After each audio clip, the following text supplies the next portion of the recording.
E o universo. Com vocês, Dorival Souza.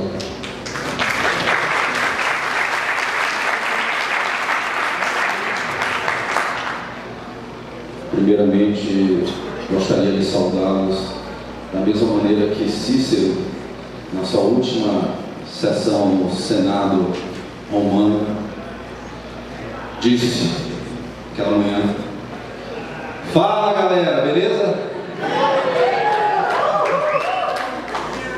Isso não consta nas biografias oficiais. Bem, boa tarde, obrigado pelo convite, é uma satisfação enorme estar aqui.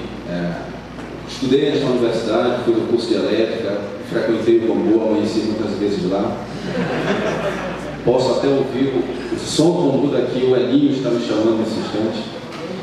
E fico muito contente de ver um evento com essa proposta, com as palestras que aqui eu vi durante todo o dia, estou aqui desde de manhã, e creio que essas palestras me ajudaram muito a criar, digamos assim, como um preâmbulo, um prólogo para a minha palestra. E por que eu digo isso? Da minha época de engenharia, eu larguei o curso de elétrica no 7º período, entrei no mercado financeiro, sou, digamos assim, um estudioso de economia, aspas menores, estudioso, e depois de muito estudar economia, e quando me iniciei em humanidades, eu comecei a perceber que a economia era um dos últimos pavimentos do edifício da sociedade. Ou seja, que nada acontece na economia que não aconteça antes na cultura. Nem na economia, nada acontece na economia e na política que não aconteça antes na cultura. E a ideia da minha palestra é tentar traçar de maneira bem rápida considerações acerca de um ordenamento social que culmine em uma economia que de fato seja o que eu diria redundantemente uma economia humana, ou seja, uma economia feita para o homem, não um homem feito para a economia. E qual é o problema? Se a gente for analisar historicamente o mundo do final da metade do século XIX para cá, houve uma mudança radical. Ou seja, o mundo como nós conhecemos, esse mundo de hoje aqui, é um mundo muito recente, mas muito recente mesmo. Em menos de 200 anos, nós eliminamos 90% da pobreza do mundo. Acreditem, se existe muita pobreza e miséria no mundo, houve mais. Pobreza é o nosso estado natural. E a população do mundo cresceu de uma maneira que vocês não imaginam. Só no século XIX a população europeia triplicou. Né? Ou seja, nós conseguimos atingir um nível de prosperidade material que permitiu tudo isso. E isso aconteceu nos últimos 200 anos. Ótimo. Mas também nesses últimos 200 anos aconteceu uma coisa interessante. Muitas pessoas costumam achar que o ponto mais alto na história é o ponto mais avançado, é o melhor ponto.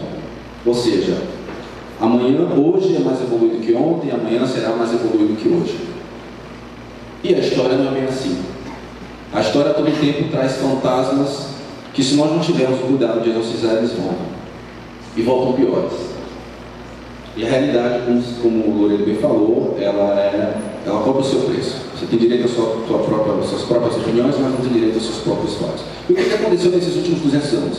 Se nesses últimos 200 anos a gente criou uma riqueza sem parâmetro na história, qualquer pessoa pobre hoje aqui no Maranhão tem acessos e possibilidades maiores do que qualquer rei na Idade Média, isso eu falo de expectativa de vida e muita coisa. Nesses últimos 200 anos nós inauguramos uma categoria de morte nunca vista antes no mundo. Nós matamos no século XX mais pessoas do que todas as guerras religiosas até então na história. Nós produzimos um fenômeno chamado democídio, morte de pessoas dentro de um mesmo território. Nós somos, se numa época dita tão avançada cientificamente, por que o nazismo e o comunismo ganharam uma amplitude tão grande? Nós tivemos pelo menos 60 milhões de mortes. A gente estava no terceiro governo soviético e o Nikita Khrushchev já deu uma declaração pedindo desculpa pelos crimes de Stalin. Ou seja, como é que numa época tão avançada tecnológica, aqui todo mundo tem uma palavra que não fala, né? A minha tecnologia... não falei, tecnologicamente. Porque inteligência e moral não andam coladas. É preciso uma vigilância nossa para que elas andem coladas. Se inteligência e moral andassem o tempo todo juntas, não haveria um vilão. E a boa forma de um vilão é ser bem inteligente e ter uma moralidade bem baixa. E houve, e aí eu vou comentar um pouquinho, eu percebi que houve uma certa declitude moral, intelectual nesse período que pode explicar isso. Por isso que a nossa civilização se vilanizou. Ao mesmo tempo que criou coisas impensáveis de bom, inauguramos categorias de mortes impensáveis. Porque, por exemplo, você veja o genocídio. Antigamente se matava muita gente porque você matava o seu inimigo. Passava no fio da espada. Você executar compatriotas, isso é uma coisa impensável. O perfil da guerra, vocês imaginem que no fronte da guerra, em 1914, na guerra de trincheiras, 3 batalhões, não sei exatamente o nome que se dá por causa do tamanho da equipe, mas 3 exércitos pararam a guerra durante 3 dias para celebrarem o Natal juntos. Tanto que muitos historiadores dizem, 1914 foi o último tiro de misericórdia no que havia de humanidade. Ou seja, até o perfil da guerra mudou. Na Idade Média, as pessoas assistiam, as guerras eram travadas por exércitos profissionais, as pessoas assistiam guerras do muro castelo, como se assiste uma partida bem violenta, sei lá, entre dinamite e ferroviária, assim, apostado. Então, muito bem. E a economia nos traz muitas benesses, porque eu estou vestido, esse equipamento que eu estou usando aqui e tal. Mas, como qualquer instrumento, ele é feito para um fim.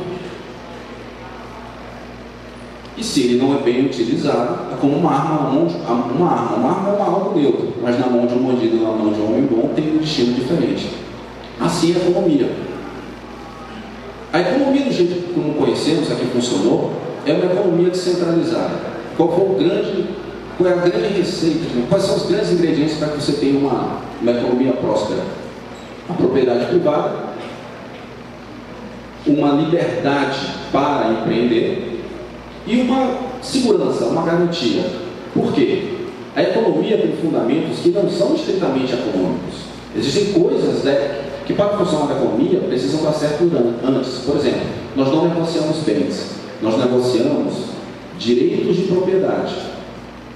Ou seja, se eu compro um carro na sua mão, você só vai... Esse carro só vai ser seu quando a gente passar para o papel. Ou seja, agora, para a propriedade privada existir, é preciso que ache que a propriedade privada seja uma coisa correta. Ou seja, existe uma visão de onde você tira que a propriedade privada é correta, logo pode ser cristalizada na lei, ou seja, defendida, logo ela permite que o sistema, que o sistema econômico se edifique. Agora, um sistema econômico livre ele é eficiente. Hoje eu posso aqui comprar um livro, eu posso acessar aqui, pegar no celular, entrar em uma loja virtual, comprar algum produto de algum outro lado do mundo e ter aqui instantes. Pronto, eu acabei de ligar 2 pessoas que jamais vão se conhecer pessoalmente, 2 culturas que provavelmente nunca se encontrarão, tem esse canal de comunicação pelo comércio. E eu consigo trazer esse produto. Mas eu também consigo entrar na Deep Web e comprar pornografia de gente mutilada com Bitcoin. É eficiente. Né? Ou seja, como eu falei no começo, então, o que faz com que essas coisas realmente aconteçam? Obviamente que o mal no mundo... Eu estou indo rápido demais? Obviamente que o mal do mundo nunca vai deixar de existir. A condição humana é imperfeita, fazemos escolhas erradas, etc. No entanto, há coisas, ou seja, nós precisamos sempre vigiar para que isso não cresça em torno de proporções maiores. Ou seja, você tem, ao mesmo tempo, você tem uma economia que funciona muito bem, você tem comportamentos desumanizantes. E esse é um grande problema. Ou seja, à medida que nossos instrumentos ficam melhores, o mestre fica caduco. E esse é um grande problema. Das coisas que se falaram do conservadorismo hoje, falaram-se muito do caráter particular do conservadorismo. E o conservadorismo não é só de caráter particular. A primeira, existem duas coisas, existe a mescla de duas coisas que precisa ser levado em conta quando você vai pensar o conservadorismo. Aquilo que é universal, ou seja, é eterno, não muda, e aquilo que é particular. E o que é universal no conservadorismo? Uma das coisas é o próprio homem. O homem não muda, o homem será sempre inteligente, criativo, etc. É dessa natureza que nós extraímos o direito natural. Direito também que segue a própria natureza humana. Né? Então, a qualidade humana é eterna, o direito natural também não muda. No entanto, existem as situações de cada tempo, ou seja, existe uma primazia do que é eterno e do que é temporal. E a combinação dessas duas coisas mudam, porque muito se fala do direito do conservadorismo anglo-saxão, mas ele soa para mim, e eu não sou adepto dele, de uma maneira muito utilitarista, coisas pela convenção. Não, aborto é assassinato, assassinato é assassinato, e não há convenção nenhuma na história que vá mudar isso. Agora, há outras coisas que são particulares e locais que mudam. Por isso que os conservadorismos, em comum, têm apenas a feição universal e quanto ao particular, é o particular de cada país. Ou seja, você tem uma base, mas existem problemas que são localizados em cada lugar. E uma das coisas que, continuando, né, eu fiz só esse adendo rapidinho, uma das coisas que eu percebi desse fenômeno, né, foi o seguinte: o democídio que eu falei, ele aconteceu em paralelo com o crescimento, só aconteceu o democídio porque houve um crescimento do Estado, ou seja, o Estado totalitário. Agora, aí ficava perguntando na minha cabeça, mas vem cá, mas como é que esse Estado cresceu? Como é que esse Estado solapou a liberdade das pessoas? Como é que o Estado fez essas coisas impraticáveis? Inauguraram uma crueldade tão grande. Por que o Estado cresceu tanto logo depois de um período onde se mostrou que a liberdade dava certo, no sentido mais amplo, né? Ou seja, por que a centralização cresceu logo depois que a gente tem uma prova empírica que a descentralização que funciona? E eu digo mais ou menos o seguinte: o Estado cresceu porque a sociedade deixou que crescesse. A liberdade foi solapada porque as pessoas abriram mão da sua liberdade. E é preciso entender muito bem o conceito de liberdade, porque a liberdade é uma palavra muito gasta. E isso é uma das principais tarefas culturais nossas: restabelecer o significado preciso das palavras. Liberdade não pode ter algo na cabeça de qualquer pessoa. Então,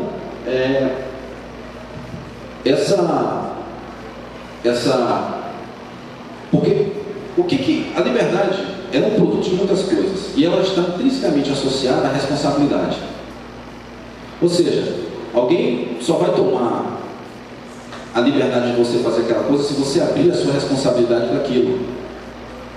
E nas sociedades onde o Estado não avançou tanto, não foi porque o Estado disse: ah não, eu vou deixar isso aqui para as pessoas porque é melhor que as pessoas façam isso. Não.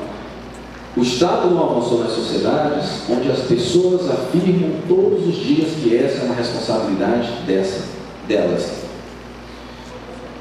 E o Estado foi, como eu falei, o Estado foi crescendo porque as pessoas foram delegando as responsabilidades que eram delas.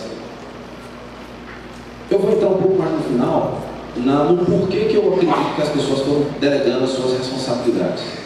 Creio que por um comportamento desumanizador que eu irei tratar no texto final da palestra.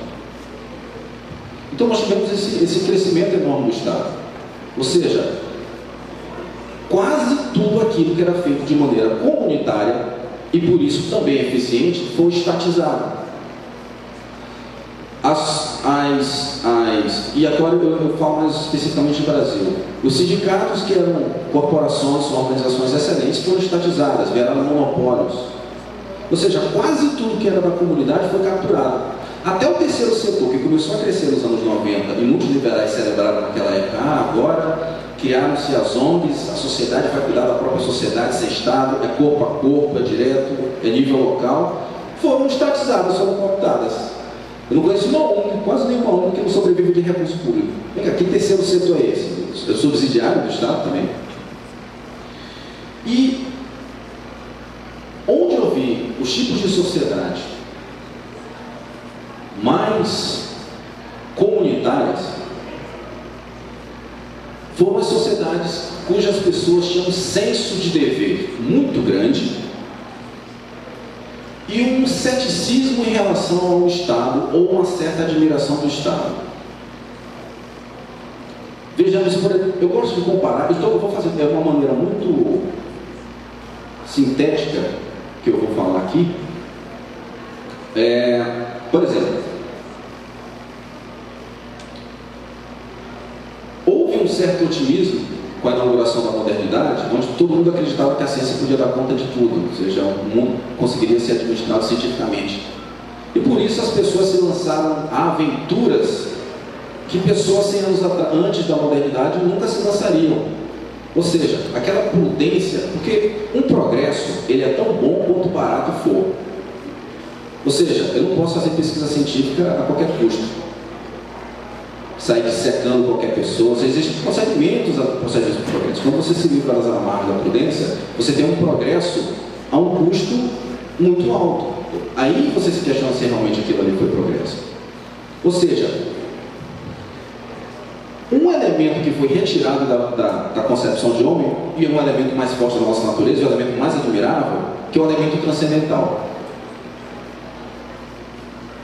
E a transcendência, eu não estou falando só de uma simples metafísica, não. Estou falando da ideia de Deus mesmo, de que a autoridade do poder vem de Deus, de que existe um reino temporal, existe um mundo imperfeito aqui, existe um mundo perfeito depois, e que se você se comportar bem, você vai para um mundo melhor, se comportar mal, não vai para outro mundo, você tem um dever. Ou seja, essa nossa visão de sociedade mais religiosa trazia as pessoas, deixava muito mais claro para as pessoas o dever que elas tinham para com os outros, para com o próximo, e um certo ceticismo em relação ao Estado, porque elas tinham essa responsabilidade. A responsabilidade para elas eram vistas de uma maneira, inclusive, salvífica.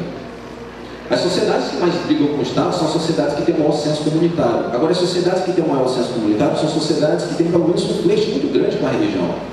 Ou seja, porque elas entendem que o papel, que o papel delas não é só um simples papel civil. Existe um projeto maior. Isso dá um senso de propósito maior às pessoas. Porque, como é que uma sociedade deve se organizar? Né? De manhã falou-se assim, os conservadores defendem um Estado que não seja nem tão pequeno quanto os liberais, nem tão grande quanto os socialistas. Aí algumas pessoas falam, não, o Estado precisa existir, mas precisa ser de um tamanho do Estado necessário. Agora vem cá, qual é a medida do Estado necessário? A medida do Estado necessário é a seguinte, chama-se princípio de subsidiariedade. Problema de rua se resolve na rua, problema de bairro se resolve no bairro, problema de cidade se resolve na cidade, e assim sucessivamente. Ou seja, um corpo maior só deve fazer o que um corpo menor não é capaz de fazer por si. É assim que o governo deve se orientar. Se aquela comunidade consegue resolver aquele problema, eu não tenho que intervir naquele problema. Porque se eu tenho que intervir naquele problema, eu vou ter que tirar um pouco de responsabilidade das pessoas, vou ter que lutar mais, porque eu vou precisar de dinheiro para fazer isso aí. Ou seja, um município só deve fazer o que o conjunto das famílias, das associações, o que a gente chama de todo orgânico, não conseguir fazer por si. Aquilo que esse todo orgânico e os municípios não conseguirem fazer por si, o Estado deve fazer. O que todo mundo não conseguir fazer por si, a União faz. Ou seja, você vai deixando mais responsabilidade na base, as pessoas ficam mais livres e a União fica menor. No Brasil nós temos o contrário. Tudo no Brasil é resolvido em Brasília. E qual é o grande problema disso? Você cria uma cidade toda poderosa, que pode legislar sobre todos os cantos do Brasil, sobre quase todas as matérias, o poder está concentrado naquela cidade. E qual é o problema disso? Qual é o problema do poder estar muito concentrado na política? É o que pediram, o que falava. Quando o comércio é controlado por leis, os legisladores são as primeiras coisas a serem negociadas. Ou seja, você cria uma espécie de corporativismo. Para mim, o empresário autêntico é o João que vende cabanhas ali. Não é eu vou usar um termo que faz um tempo que não se usa na academia, um termo francês, como um bosta de um arquivatista, que é um corporativista, que ele vai lá e não concorre, ele vai lá e compra benesses do Estado. Ou seja, essa concentração de poder existiu por quê? Porque as pessoas foram abandonando as suas responsabilidades pouco a pouco. E esse senso de responsabilidade, como eu falei, acredito eu, que tenha se dado um pouco pela perda do senso comunitário, que por sua vez acredito que tenha sido perdida pelo um pouco de um senso de transcendência. Porque eu digo uma coisa, a transcendência, ela tem um poder enorme na gente. Mesmo uma pessoa que seja mais descrente da existência de Deus, acredita que o universo de alguma maneira vai equacionar uma injustiça. Tipo assim, olha, uma pessoa ateu, mas eu acredito no aqui se faz, aqui se paga. Até porque eu não acredito em ateu autêntico. Para mim, um autêntico ateu é um cara que vai pegar um copo d'água às 3 da manhã na cozinha e não acende uma luz. Ele volta correndo. Esse para mim é um autêntico ateu. Então, agora, veja por exemplo, agora, muito bem. E agora, como é que a gente consegue, para além dessa questão da transcendência, como é que a gente consegue fazer que essa sociedade se proteja desse avanço do Estado, ou seja, ou deixe de abrir as coisas para o Estado? Primeiro é preciso, obviamente, sanear o ambiente. As pessoas hoje são cada vez menos intolerantes à dor. As pessoas hoje têm cada vez menos sentidos na sua vida. Se eu perguntar para a maioria de vocês qual é o sentido da sua vida, espero que não, mas creio que muitos vão dizer assim, não sei, ainda não pensei. Se você chegasse para qualquer caboclo medieval que vivia só 25 anos perguntar qual é o sentido da sua vida, ele diria, nada, salvação. Ponto. Uma mente muito coesa, blindada. E como é que você consegue manter uma sociedade sã desse tipo? Existe um termo que é muito mal, uma palavra que só com palavra na universidade, que é a palavra elite. E a elite não é algo ruim por si só. Para ser elite tem um custo. Nós aqui, querendo ou não, somos uma elite, porque a parcela de pessoas que têm acesso ao ensino superior no Brasil é pequeniníssima. E é uma divisão de trabalho, existe um custo para ser elite. Vocês que nos dedicam 5 anos para ser iniciados numa ciência, vocês estão abrindo, vocês têm um custo de oportunidade, existem coisas que vocês deixam de fazer.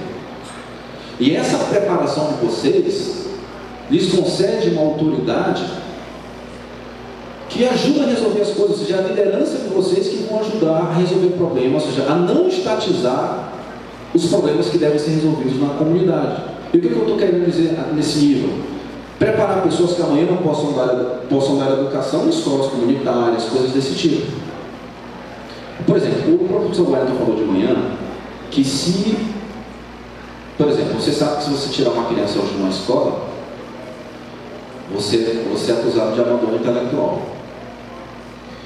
E vou dar um exemplo. Você tem uma mãe. Veja qual é o problema que você não dá a primazia da educação à família, que é a célula mata da sociedade. Hoje, uma mãe tem um filho que está estudando uma escola do governo, a escola é bem perigosa, ele estuda à noite, o filho não está aprendendo nada. Aí ela tem um colega formado, mas que também não está com nenhum emprego, está ocioso em casa, mas que seria um excelente professor particular. E daria as disciplinas de uma maneira muito interessante, porque um dos problemas de quem dá aula, ou quem dá curso, quem dá aula, quem ensina, é justamente dar atenção para o aluno. Não basta falar, você tem que ver se o cara está aprendendo, acompanhar, se comprometer com o resultado do aluno. Mas se o professor ganha uma aula, aquela confusão à noite, tal, beleza. Aí, essa mãe resolve contratar esse cara para dar aula. E faz o seguinte, ela vai atrás de outras mães e diz, não, quer saber, para ficar mais barato, eu vou atrás de outras mães, a gente vai se juntar e vai criar tipo uma espécie de escolinha comunitária aqui. Bem, se fizerem isso, vão ser acusados, vão ser presos e acusados de abandono intelectual. Agora, ou seja, você tem algo que resolveria um problema, aí entra a economia, empregaria uma pessoa, estaria ociosa, e resolveria outro problema de educação. Ou seja, nós Nos lugares onde o Estado avança, as pessoas são tratadas como babá. O termo econômico que a gente usa é nanny state, o Estado babá. Ou seja, no momento que o Estado avança mais, as pessoas são tratadas como crianças. Por isso que surgem leis no Brasil que proíbem sal em mesa. Vocês veem um absurdo, sal em mesa. Entendeu? Eu quero ver quando proibirem cafés em repartições, aí vai ter umas carnificina no Brasil. Junto o pessoal das repartições públicas, o pessoal do Banco do Brasil que fuma aquele cigarrinho, toma aquele café às 4 da tarde, tá? Coisa perigosa. Pois bem, e eu creio que um dos melhores documentos para deixar isso mais claro sobre toda essa medida, o que é o homem, seu propósito, onde o Estado deve agir, onde é a responsabilidade das pessoas, é um documento muito interessante, chama-se Doutrina Social da Igreja. É um compêndio de documentos publicados pelo Vaticano que tratam de todas as coisas, desde a concepção de homem até meio ambiente. Tudo. É um documento muito interessante, aproximadamente 600 parágrafos, muito bom, e que pode deixar isso que eu expus para vocês de uma maneira muito mais clara. Mas então esse trabalho, obviamente, né, esse é um trabalho que precisa ser feito. Esse trabalho que o professor Olavo está fazendo em restaurar o elite intelectual, porque qual é uma coisa interessante do programa conservador brasileiro? Eu falei do universal e do local. Nós temos uma tradição de estudos que foi parada. Foi parada em que sentido? Nós tivemos pessoas que pensavam a realidade brasileira, tentaram interpretar o Brasil, mas foram riscados da vida pública vivos, ou seja, admira-se muito Gilberto Freire, mas não se estuda muito ele tanto, como João Camilo de Oliveira Torres, Paulo Mercadante, o próprio Olavo de Carvalho, que é o mais recente dessa tradição. Na verdade, o mais recente é o Bruno Grachaine, que escreveu Para de Acreditar no Governo, porque os brasileiros odeiam os políticos, mas não no Estado, nessa tradição. Ou seja, para que isso comece a ser feito, para que a gente comece de fato a elevar a nossa sociedade, trazendo a ela mais o senso de dever, um conhecimento que de fato dê-lhes a confiança de que elas possam resolver os seus próprios problemas, algo que as humanize, algo que lhe dê a ela um propósito mais claro da economia, algo que não, porque a verdadeira liberdade, se tiver algum anarquista aqui, escute bem, a verdadeira liberdade é a liberdade do erro, porque se eu conseguir criar uma série de leis aqui que não crie nenhum tipo de constrangimento para vocês, digamos que vocês são as autoridades máximas, as paixões de vocês vão coagir vocês de alguma maneira. Existe uma diferença entre o que você diz que vai fazer e o que você faz. Existe sempre aquele impulso que você não controla. Agora, de onde vem esse impulso? De você mesmo, é um conflito na sua cabeça. Ou seja, ordem é a primeira necessidade do espírito.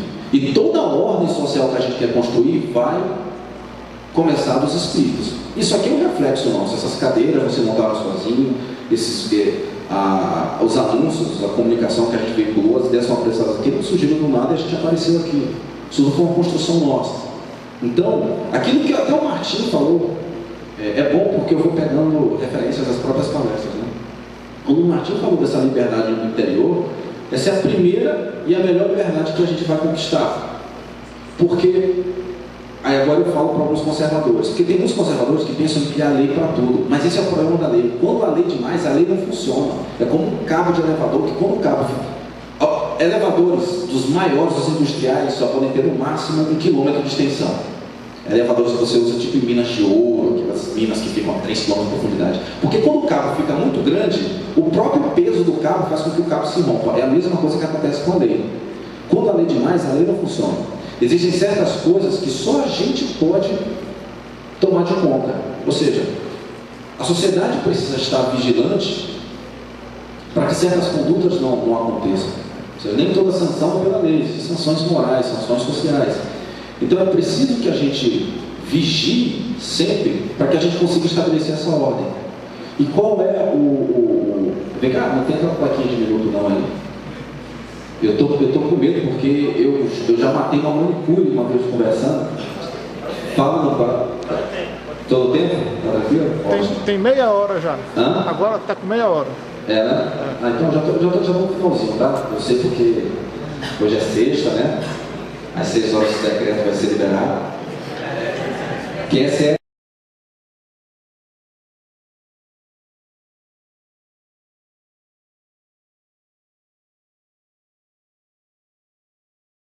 Então, é preciso o tempo todo que a gente vigie para que esses nossos espaços não sejam tomados. Aí eu entro agora na parte mais econômica, depois eu tomo uma conclusão rápida. E qual é o problema de uma economia centralizada? É que na economia, difícil, erros em economia ficam para gerações. Eu não entrei tanto em problemas econômicos porque isso é o de menos. É mais interessante explicar quais são as raízes que levam aos problemas econômicos do que propriamente falar dos problemas em detalhes. Então, por exemplo, um governo grande, vamos ver um exemplo. O governo é dono de 77% dos ativos do país. Vamos lá, 77 a cada 100 reais estão na mão do governo. Se o governo toma uma decisão econômica errada, ele condena gerações. Se o governo se endivida, é seu filho que vai pagar. Se o governo gasta muito, ele compromete a previdência de alguém. E existem muitas soluções que podem ser oferecidas a nível local. Ou seja, duas cabeças pensam melhor que uma, aquele velho ditado. Vou dar um outro exemplo, um problema de centralização que acontece. Você pega os países que funcionam, como os Estados Unidos, Suíça, eu dou um exemplo maior da Suíça do que provavelmente dos Estados Unidos. Você pega, por exemplo, o federalismo, uma descentralização. Um estado como a Califórnia é uma realidade totalmente diferente do meio, lá na fronteira com o Canadá. Ou seja, a comunidade californiana pode legislar sobre código penal, código ambiental, ou seja, eles se adaptam à realidade deles. Logo a Califórnia, que vive na fronteira com o México, uma área com 5 grandes cartéis de droga, ou seja, ela tem uma realidade de segurança um pouco diferente do meio, ou seja, eles se ajustam. Aqui no Brasil não. Aqui tudo que você vai ter que decidir a nível local, você tem que ir a Brasília, ou seja, a comunidade não pode resolver seus problemas aqui, ou seja, a gente possa ouvi-lo assim. Agora, isso aconteceu porque as pessoas deixaram, e o preço é muito caro. Quanto tempo vai levar para que a gente consiga, por exemplo, rever um pacto federativo? Salvo engano, precisa ter uma nova constituinte. E olha só, se a gente fosse fazer uma constituinte hoje, provavelmente a Constituição que viria seria pior, seria bem mais desfigurada. Porque as ideias que vão formar essa Constituição são também ideias desfiguradas. Então, se nós não tivermos nós temos que entender a cultura como uma fonte, como uma nascente de um rio. Se ela não estiver limpa, cristalina, o resto do rio não vai estar. Né? E, claro, o desafio intelectual de todo o nosso tempo, no caso do nosso tempo agora, do nosso Brasil, é tentar pelo menos fazer com que os bons autores voltem à circulação, esses eventos que a gente está fazendo aqui, trazer questões filosóficas que estavam pacificadas ou resolvidas de volta ao debate público. Trata-se muito a religião, a transcendência, a própria palavra Deus como um folclore, como uma coisa que você só acredita particularmente quando ela resolve muito dos problemas. Trata-se as questões ligadas a Deus. Por exemplo, você pega o direito natural, que já não é tratado aqui.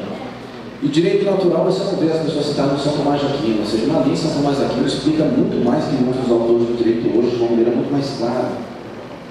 Ou seja, elementos essenciais da condição humana não são tragas para cá. Né? E o principal deles, para mim, é a transcendência, porque a transcendência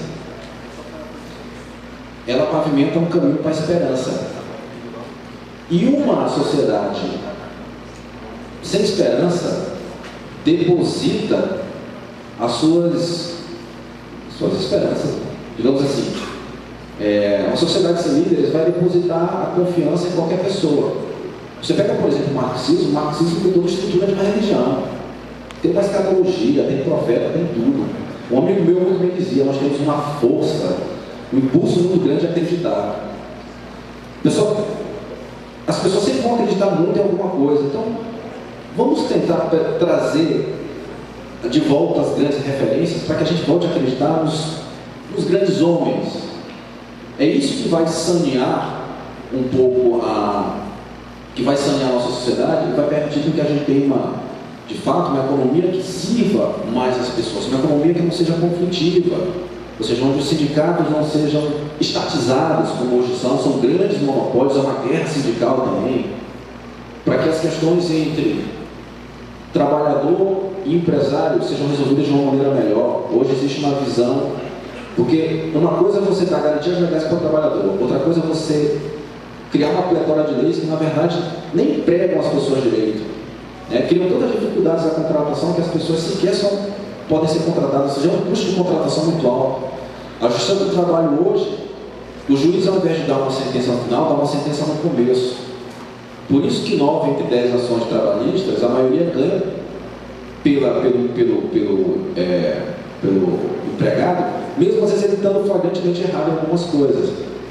A nossa jurisprudência, por exemplo, eu já escutei da boca de gente, eu não vou falar porque vocês podem até descobrir que é um cara, mas gente graúda, foi ministro em Brasília, falou para mim assim, jurisprudência a gente rasga.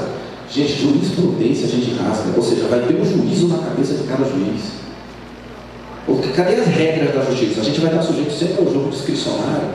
Agora, por que isso acontece? Porque as pessoas foram perdendo o senso de objetividade, de onde vem realmente a autoridade. Por exemplo, a autoridade vem da verdade. A lei cristaliza uma verdade. O nosso pensamento positivista, por exemplo, acredita que a autoridade da lei vem da própria lei. Não, porque está na lei. Muita coisa que o nazismo fez era legal, nem por isso correta. Ou seja, todo esse tipo de coisa vai criando um ambiente que desarma na economia. Vou dar um exemplo da economia brasileira. De 180 países avaliados em nível de liberdade econômica, o Brasil deve estar em 118º agora. A gente tem um nível institucional confuso, truncado, caro, ineficiente. Ou seja, totalmente anti-prosperidade. E você olha os países que antecedem e sucedem a gente no ranking, são países que ainda estão resolvendo seus problemas. Ou seja, o Brasil tem tudo para dar certo economicamente e labora contra si a todo tempo. E nós não sabemos o que fazer com os pobres do Brasil. E a gente tenta resolver tudo, ou seja, tudo por caráter de lei, etc. Ou seja, existe uma grande confusão. A gente precisa restaurar a sanidade intelectual do Brasil, botar em evidência as grandes mentes, e aí o país vai ter as suas soluções.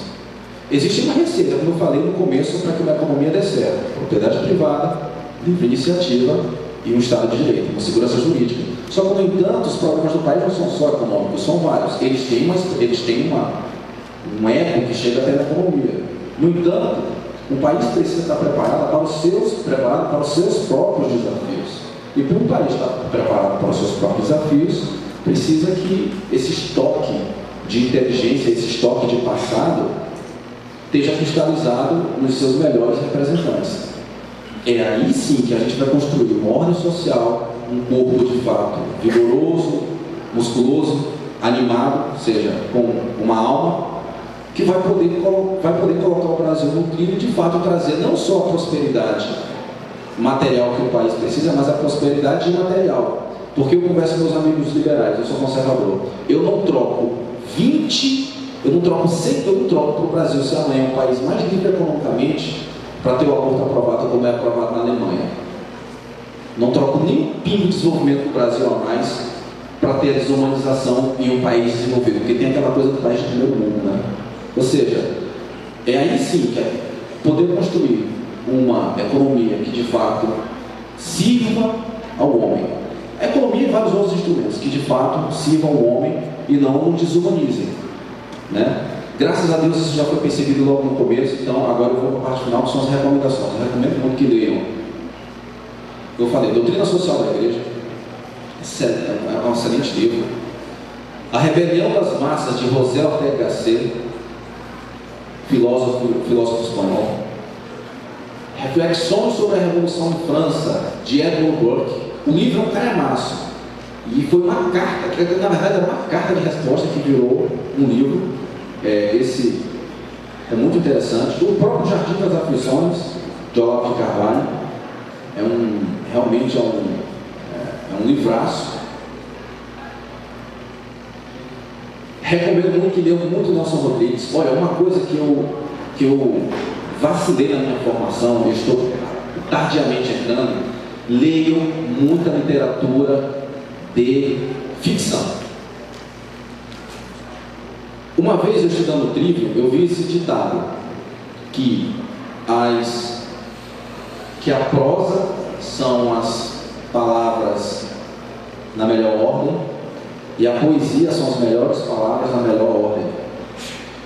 Uma refutação do comunismo vem mais rápida, melhor e mais estilosa numa linha de um Nelson Rodrigues do que provavelmente num tratado de economia austríaca. E olha que eu sou estudioso de economia austríaca, sou filiado a essa escola.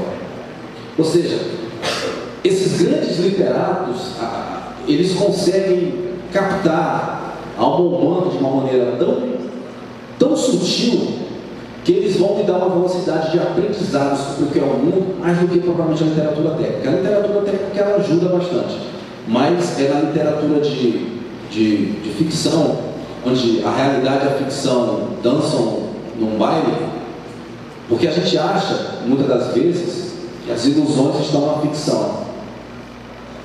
A imaginação está na ficção. Muitas das vezes, a ilusão, na verdade, está na ciência, que deu esse otimismo de que o homem podia fazer tudo, de que o mundo era o mundo dos sentidos, que a ciência resolvia tudo, e 200 anos depois, temos um saldo de acontecimentos políticos, de guerras de comunismo, nazismo, de ideias idiotas que vão nos envergonhar por pelo menos uns 3 séculos. E, no mais, desejo obrigado por ter vindo aí. Eu vou encerrar o evento, vamos sortear um carro agora, não é isso? Uma boa machine também, né? Não, quem tem menos de 25 vai nem saber como é o machine. Muito obrigado por terem vindo. Agradecer aqui aos amigos que vieram aqui prestigiar a palestra, o pessoal do meu fã-clube de Piracicaba que também veio, e desejar um excelente final de semana para vocês.